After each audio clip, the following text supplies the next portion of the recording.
带来一个珍贵的礼物，见人哇，大受震撼。那你会觉得这个毒海其实？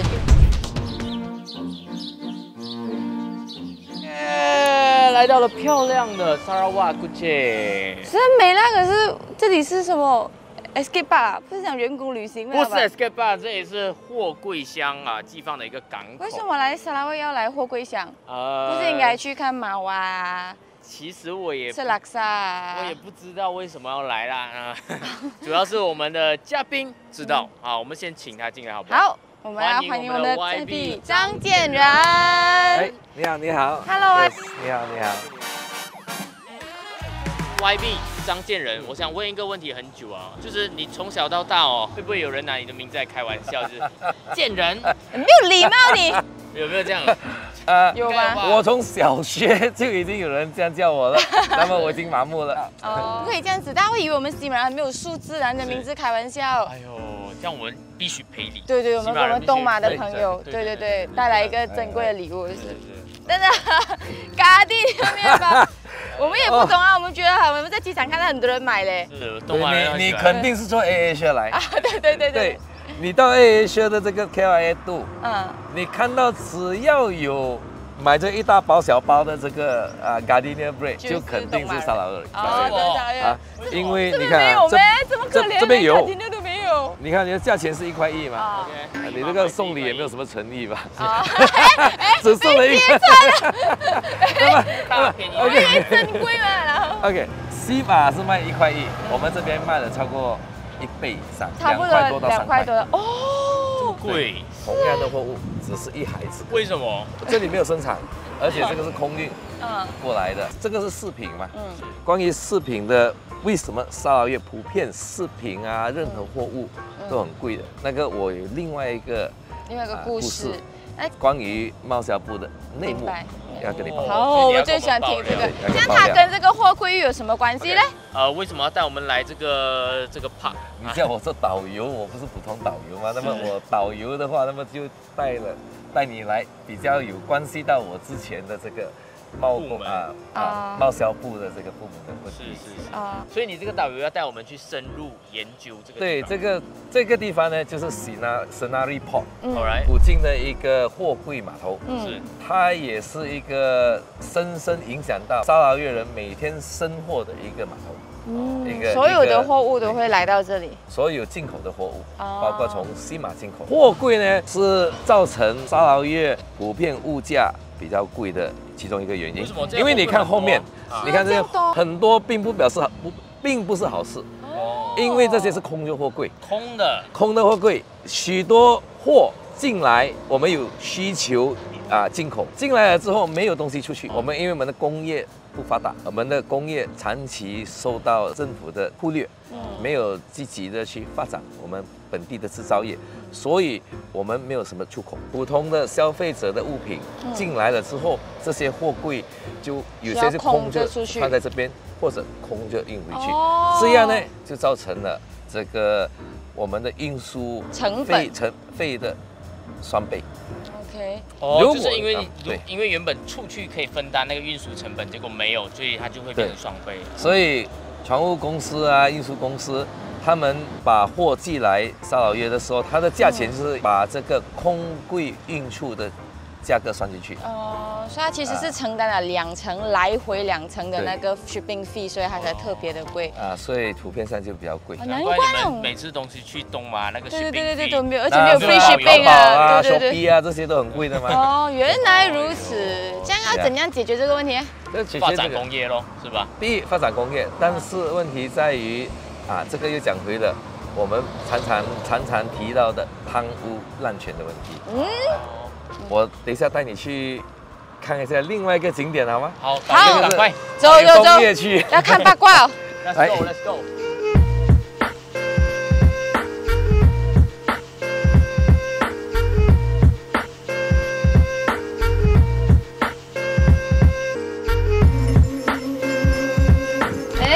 为什么？所以这就是黑幕吗？这个是我们古晋的 Sejingga Industrial Park 工业区。工业区，好香咯。哪里有工业？有工厂啊？这个工业区政府已经开发了将近30年，原本是为了发展古晋的工业，那么就在差不多30多年前吧，政府就把这一带的地方列为蛇精港工业区。刚刚那一整排大片地全部都是，应该要成为工业区，全部都是。这个路，你看那个路都建好了啊，这边有一条路，这边进去两旁应该都有工业地段，全部都是地。但是你看到的只有草，没有草。对。为什么？原因是因为当时就它有分一个 lot 一个 lot。那么那个 lot 原本是要给工业业者去申请，把你的厂移过来，你就可以在这里整个区域可以列为一个轻工业区。是，但是在执行法上，这个就是贪污设计了。政府把这些一 lot 的地是以差不多20-30万一英亩 land premium 发出去。当时呢，就有很多那些朋党公司就没有做什么工业的，但是拿到这些地。那么他们就把这些地就 offer 给这些工业有做工业的业者，以差不多5倍、6倍或者甚至10倍，一亩100-200万、300万这样来去卖给这些业者。这么好赚？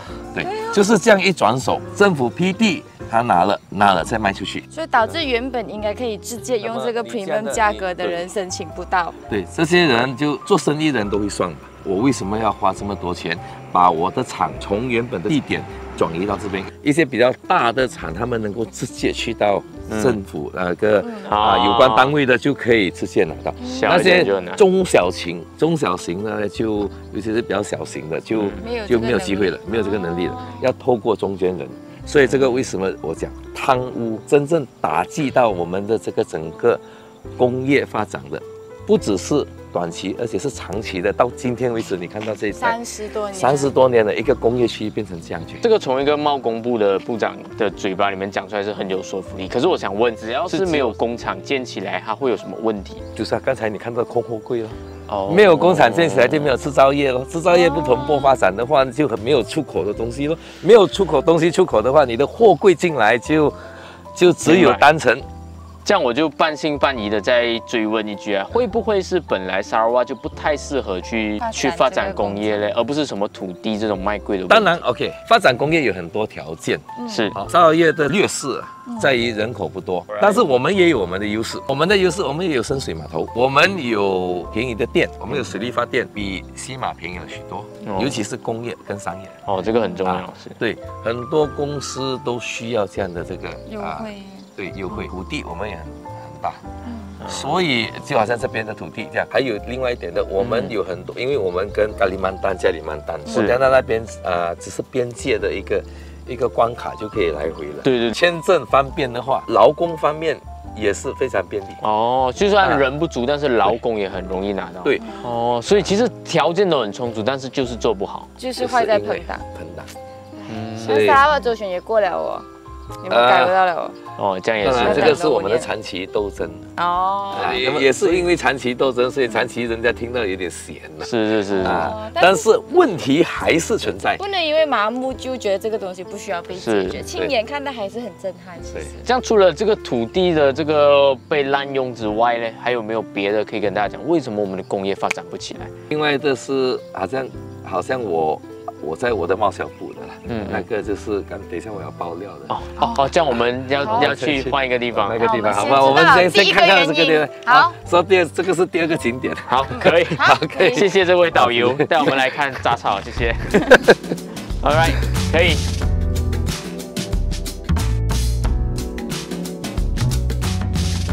我第一次看到葵园区空气这样清新。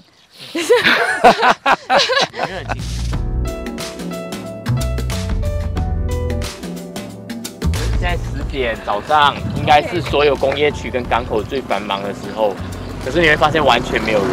我们甚至可以在马路这边拍一下做 vlog 这样。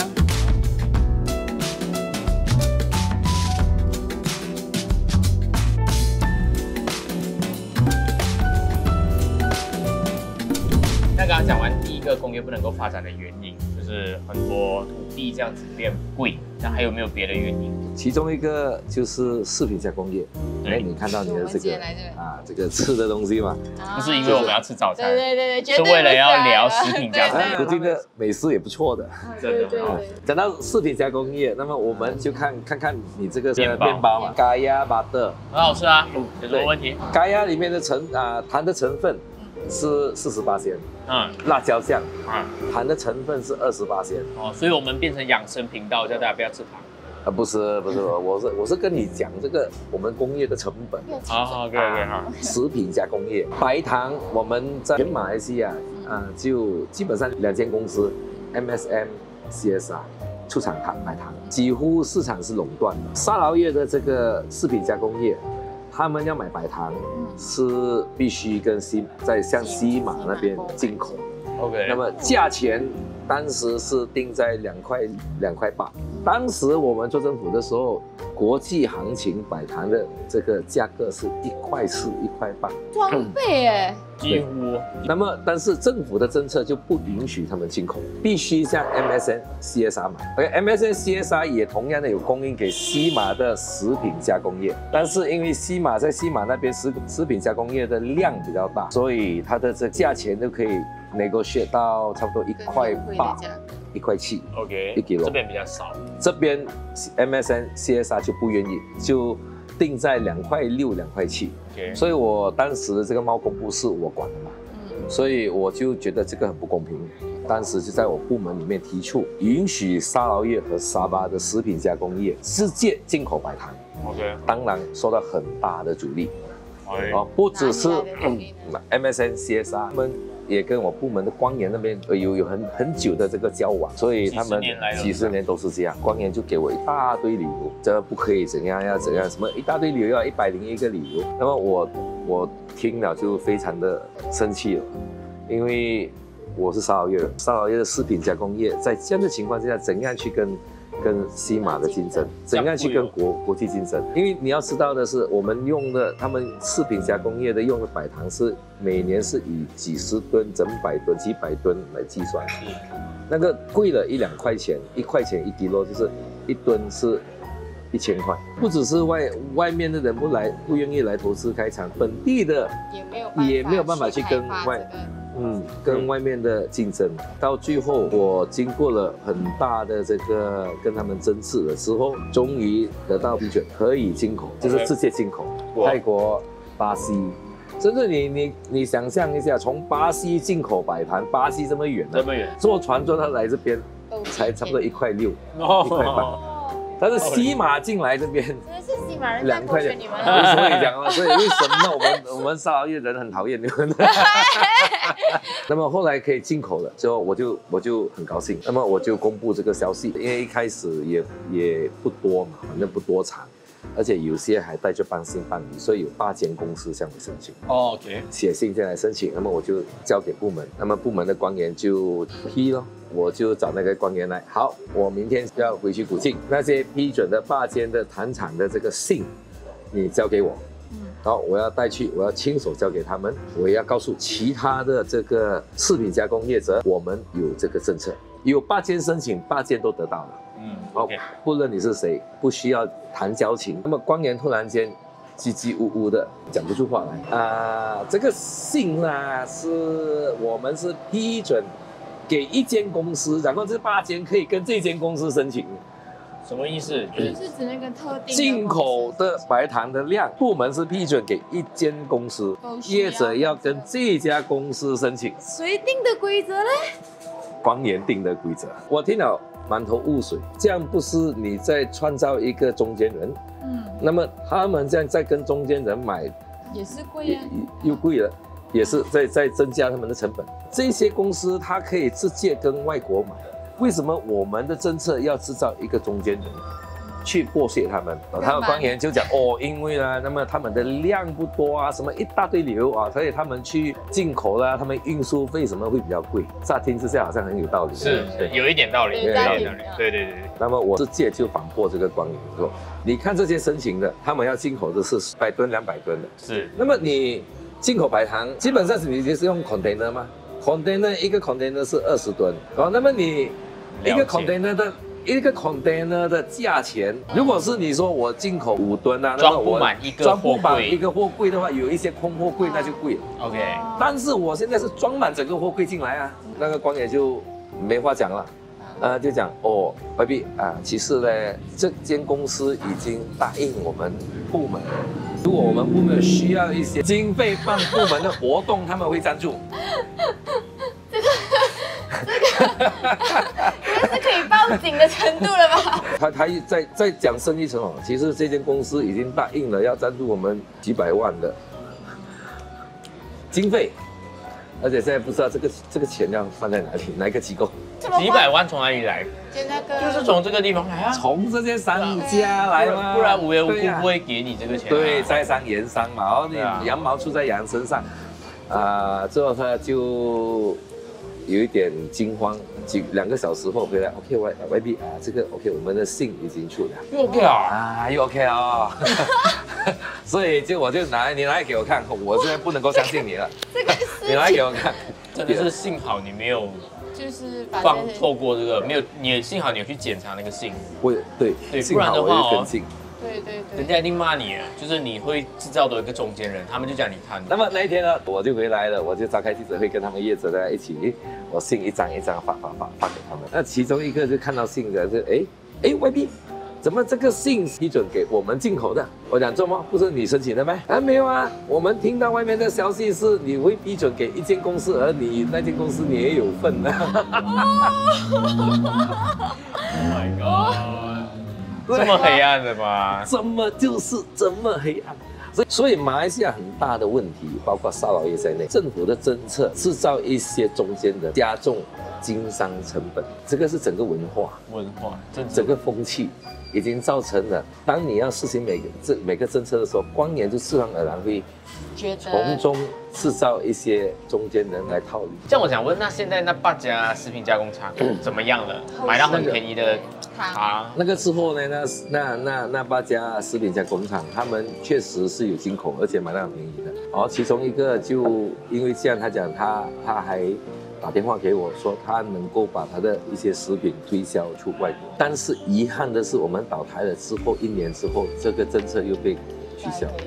所以，如果是沙州政府真的要去推动加工业啊，或者是制造业的话，我们应该把我们的这个优势把它强化，然后把这个优势惠及这些业者。这样沙州政府应该也有推动一些东西吧？其他的行业、工业啊，不可能没有吧？有其实早在1990年代的时候，沙州政府有尝试发展这个电子业，出名的一个 Silicon， 那间公司是做这个 wafer， 但是在购买那些制造那个机器的时候，当时他们是买这个0.25 micron 那个 wafer 呢有多薄的 ，OK， 然后越先进呢它就越薄。当时他们购买的机器是0.23的这个0.25 micron， 这个技术已经是落后2-3代所以当你去购买这些比较落后的这个技术，到你真正要install要生产的时候，这个 wafer 呢已经在市场已经被淘汰了。你要知道，从0.25 micron， 你要这 upgrade 你的 equipment， 你又要另外花多几十亿的钱。当然，你真正能够 upgrade 到可以 produce 0.13的 equipment 的时候，国际市场上已经进步到0.07、0.07，所以你永远赶不上。所以到最后，沙州政府投资的总数差不多有30-40亿，书面亏损25亿。到最后，为了要 salvage 整个东西，沙州政府把他的债务全部买过来。我们沙州另外一个问题在于，政府介入很多商业的机构。我们有一个政府的公司叫做 Science， 那个就负责研发这个 software。那么很多的政府的部门都经过这间电脑公司采购他们的要的 software。要的什么电脑的东西，私人界怎样去跟他竞争？这个私人界的发展在这方面就在这一块被拖慢下来，所以你变成了政府跟私人界竞争，私人界怎样去竞争？私人界会退出，会退出。所以我们在经济学叫做 crowding out effect， 就是这一块这个原理。那我们要怎么改善？如果我们要怎样去改善整个这个结构上的问题呢？我们第一点就是要打贪，撇除这个打贪的贪污的元素之后，那种诱惑，政府去设计商业活动的光源的诱惑就减少了。你真正的观是连体是整个 ecosystem。因为我刚刚这样听除了是土地啊、糖的垄断啊，包括政府管理不善跟政府介入，其实源自都是一个原因，就是因为有利可图，政府公权力进来，全部都是这个原因，所以它就很容易有中间人灰色地带。2句话就把我整篇故事是有点长了。这跟网红有关系吗？这个网红没有关系，是跟我的聪明有关系啊。对，因为我们年轻人听贪污听到很咸，然后我们觉得他全部都抓了，因为你们还在讲贪污。贪污这个概念，它其实是不应该只是讲我们简单理解成拿钱拿去做监牢。它其实贪污是一个很大的、很复杂的一个生态，而我们要斩断这些诱惑，就应该真的从根源上杜绝贪污的可能性，然后大家会退出私人界，对整个市场让它自由竞争，没有垄断，就会发展起来。对，哇，很黑暗，人听起来这个沙拉瓦好像没有希望一样。没有，我会带你去比较好看的地方的，还是有真正的旅游景点的。好，可以，好，也是有。导游终于有作用了哈。OK， 好，那我们就一起去吧 ，Let's go。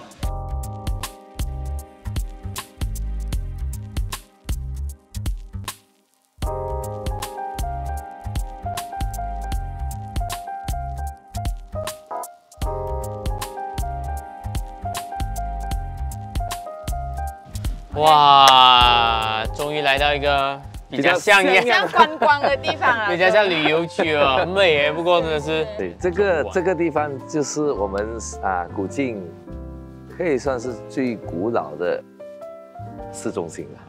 然后我看到全部 GPS 的漆。他们以前嘛，不可以是人家人民自发的咩？连很多，而且我看它的 logo 哦。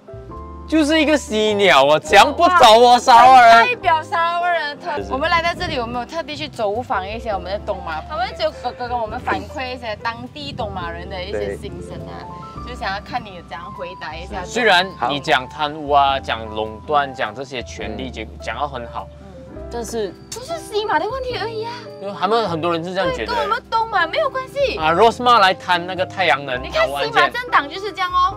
好，你讲到这个 Rosma 的问题了。OK， 那一间公司承包太阳能的这个工程的是本土公司 Jebat Holding， 它的主要股东呢就是土保党 PBB Jebat。选区的分部的副主席，我把这个案件倒出来，主要就是说这个贪污的问题没有区域性，这个贪污的问题是全面的贪污，所以如果不是说贪污只发生在西马，但是贪污滥权也发生在东马，但拯救东马要靠东马人，他们需要靠这东马人都给我们一些，我们才有筹码去跟中央谈判嘛。要东马党才可以保护东马人，所以东马人就要投东马。你这个论述就跟只有马来人政党能够保护马来人，只有马华可以保护华人，这种论述之前是叫做种族主义，只看肤色而不看你党的立场和原则。好，那么以本土西马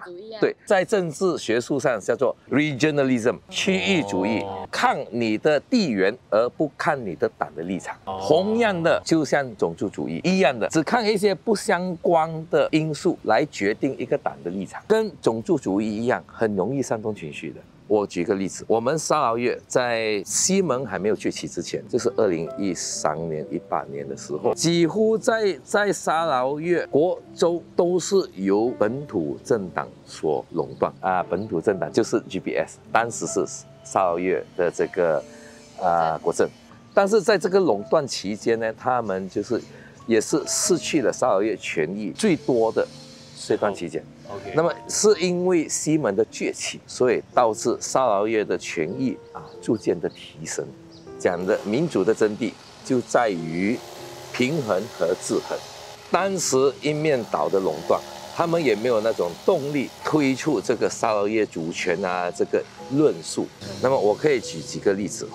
当时我们执政了之后，就是2018年吧，我们成立了这 MA63的内阁特别委员会，依据着沙劳越政府所提出的是21个要求，短短6个月的时间之内，就是17项的这个要求全力下放，包括在我的部门的煤气的发放权，原本是由中央政府，就是我的部门那个联邦部门所控制的。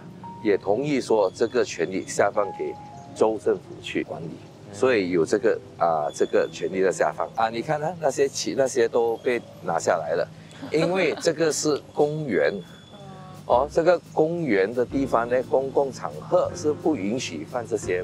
他们的人自己拆的，而不是你们的人去拆。因为我们的人抗议，说这个公园不可以放的，所以这个就是 check and balance，所以这些做政府的没有人知法犯法知法你看一个一个，这个是你可以看到还是穿着 GPS 的那个，所以明白，所以这个就是 check and balance。我的理解，我帮你总结的话，就是因为西蒙做好政府，然后下放了这些权利，你才会发现 GPS 跟国政才会努力也要跟上本土的论述，下放权利给沙劳越。所以这个就是有制衡、有竞争才会有的进步。对，另外一个就是我们后来失去政权了，但是我们的人数多嘛，所以形成一股势力，所以之后跟 Ismail Sabri 就签了这个备忘录。签了备忘录之后短短2个月的时间，我们就修宪复邦。2020年2月，那时候沙劳越 GPS 就讲6个月之内就会复邦6个月是8月吗？8月没有做到。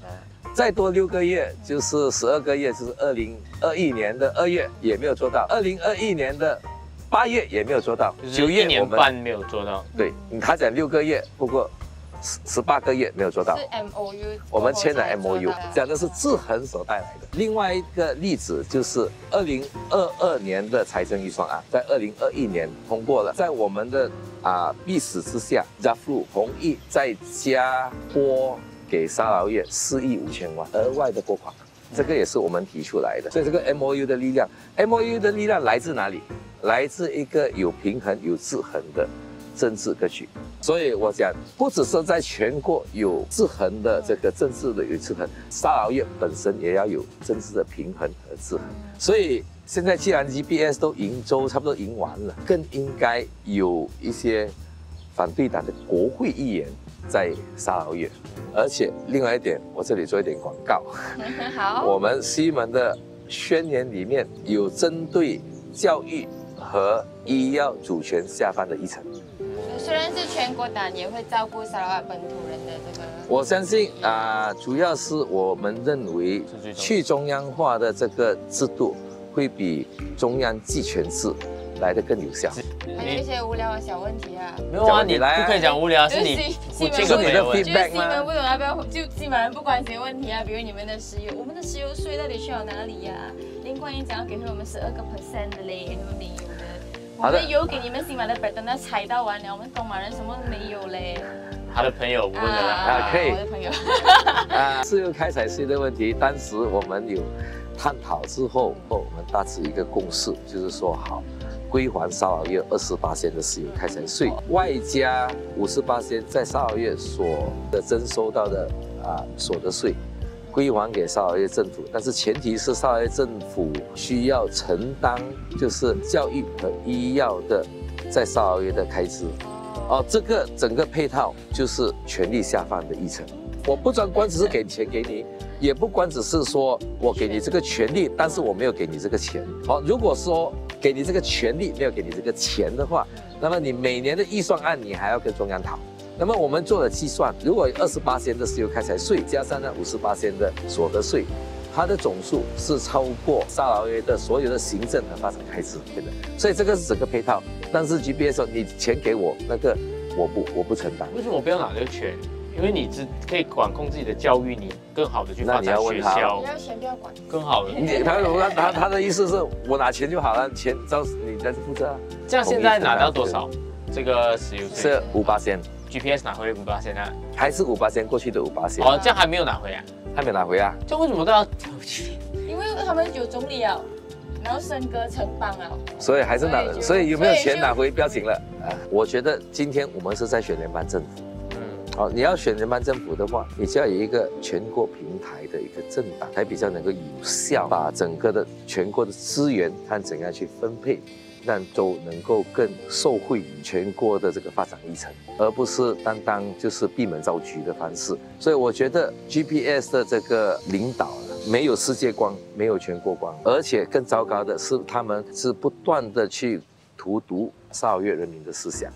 就是我这里我就要封闭起来，我自己管好。那么，如果我们是做联邦政府的话，我们当然还会配合州方面，虽然它是 GPS， 我们会怎样配合树立一个比较清廉投资的环境，去掉这些贪污的这些贪污的这个成分啊，你的地比较便宜，你的店比较便宜的话，这些优势你过来，那么环境居住环境，我相信你来的这几天也是会这2天呢，也会感觉到这边的生活比较舒适。我一直很喜欢啊，我们那时候来讲 talk show 也是，超级热情，超级热情，地方又不太小，又不太大，所以在这样的条件之下，是我们有足够的能力，不只是吸引外资，反而甚至吸引西马的一些中小型企业过来这边投资。那么当然，我们的这个有一点的就是我们基本设施的做不是很好。之后我会带你去这个一个甘崩，好要坐船过去的，有这样的。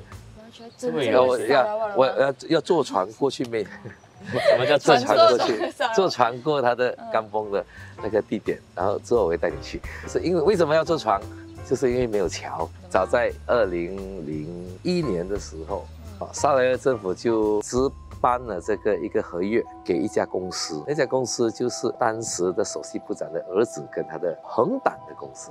合约里面包含了要建364座桥，价钱是5亿9千万。好 ，OK， 这个价钱跟这个桥的数量是由这间公司所 propose， 做了3年4年，他只做了326座桥，但是他向州政府 claim 了9亿7千万。哦，多1倍的哦，这多1倍了，5亿9千万的9亿啊，对，让人感到震惊的是，沙劳越政府居然也批准了这个 claim， 那么沙劳越政府就还了7亿多，还有2亿多，沙劳越政府这样，我没有那么现金了哈 ，OK， 那么就不然我用地批给你，地的价钱那边呢，又以比较很廉价的这个价格。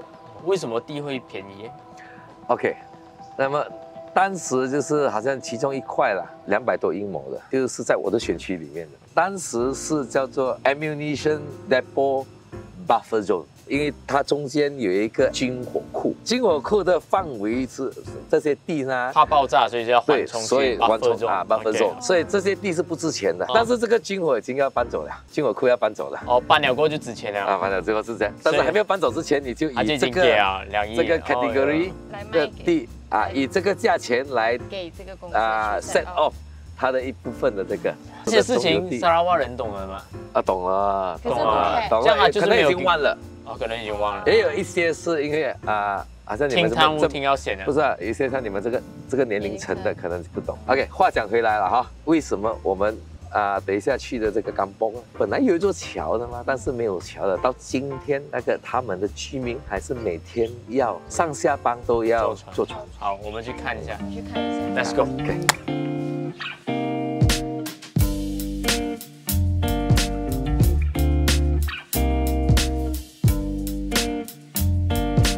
还有鳄鱼啊，大家小心一点。OK。 下去 OK 来，下去有一点。好的，这个，来，坐还是蹲？我不知道，我是蹲不了，因为我的膝盖有点痛。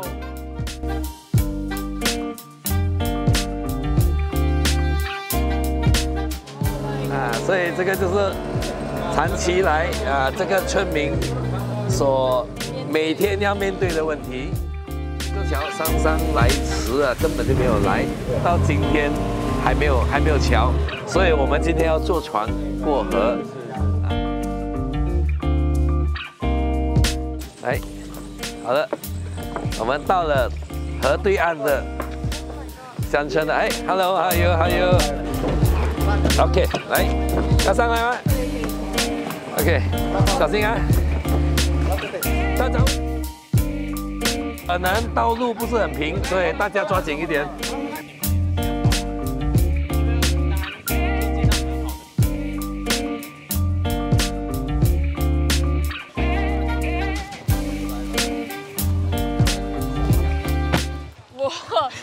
大受震撼。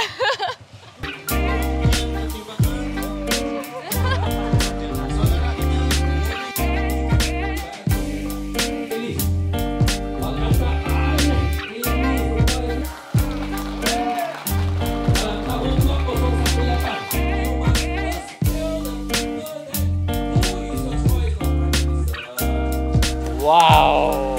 现在我们要回去了，要坐船这个。又继续坐这个船回去，非常感谢你带我们走到这么深入的地方，我们真的是第一次看到哇，原来还要坐船。是这里的人是平时怎么生活的？平时他们都是在古晋做工哦，所以每一天早上都要很早就起来，是那么坐船过去船对岸，然后再驾了差不多1-2个小时的车程，才去到他们工作地方。然后回来也是这样。哦，吉隆坡是塞车塞了2个小时，是塞船，我们是驾车这样的2个小时。是，所以你觉得为什么会有这样的情况呢？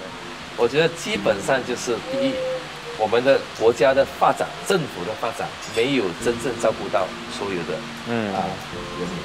那么第二就是在很多发展的项目当中，有很多的流失、贪污、滥权的流失，造成对从上面到下面。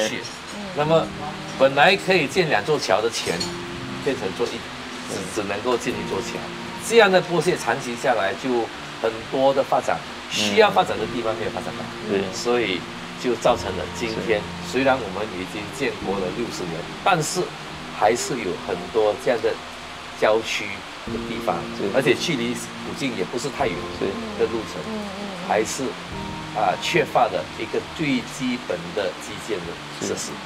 我觉得西门最大的贡献是让人民有一个能够抓得到的梦想。贪污还是我们最大的敌人，是国家最大的敌人。Rosmah 太阳能台湾就是在沙瓦嘛，对不对？这个太阳能的案件就是在沙劳越。对啊，它原本要建300多要为300多座的小学中学建太阳能，到今天这些小学、中学还是用这个genset来发电。有时没有柴油的话，那么这些genset就不能发电，所以晚上他们要用土油灯或者蜡烛读书。是，你看没有桥啊，什么03年就讲要建，到现在也没有。是，这个就是人民为贪污所付出的代价。对，我们其实很多年轻人每天听到西蒙讲打贪，我们已经听到很闲掉了。对，但是你亲眼来到这里看一看，你会觉得这个毒害其实并不是轻飘飘2句闲聊就可以。是，而且它是真的是就是流失掉。那真的非常感谢你带给我们今天所有的这些内容跟讲解。对，平时就是我们在家刷 YouTube 吧，都没有机会看到这样子不一样的。我刚刚在那边我都内疚。说你的他都不敢去吃人家的东西。因为我以前开东马的那种脱口秀玩笑啊，那边讲人家没有马路，没有网络。我今天来到不敢讲。刚才你们没有吃。对不起。我们不敢吃，我们觉得哎呀，这个不要再吃，对对。没有啦，开玩笑。但是总之就是心怀愧疚，然后也希望这个国家可以越变越好，希望大家都可以怀着这样子的一份热忱，大家继续投票。谢谢大家，谢谢。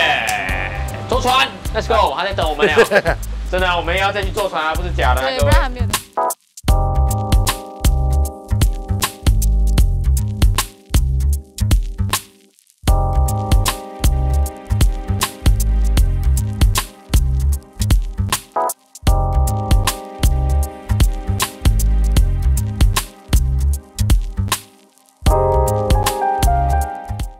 tahu bahwa 就有一点点震撼到。 dalam musim tengkujuh. 其实看是一种感觉，亲身去体验又是另外一种感觉。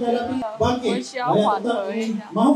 没有啦，就是一直觉得讲什么改变，没有想到是真的是有这么大的差别。我突然很内疚了，我们一直讲人家没有马路，拿这个来笑人家，真的对不起。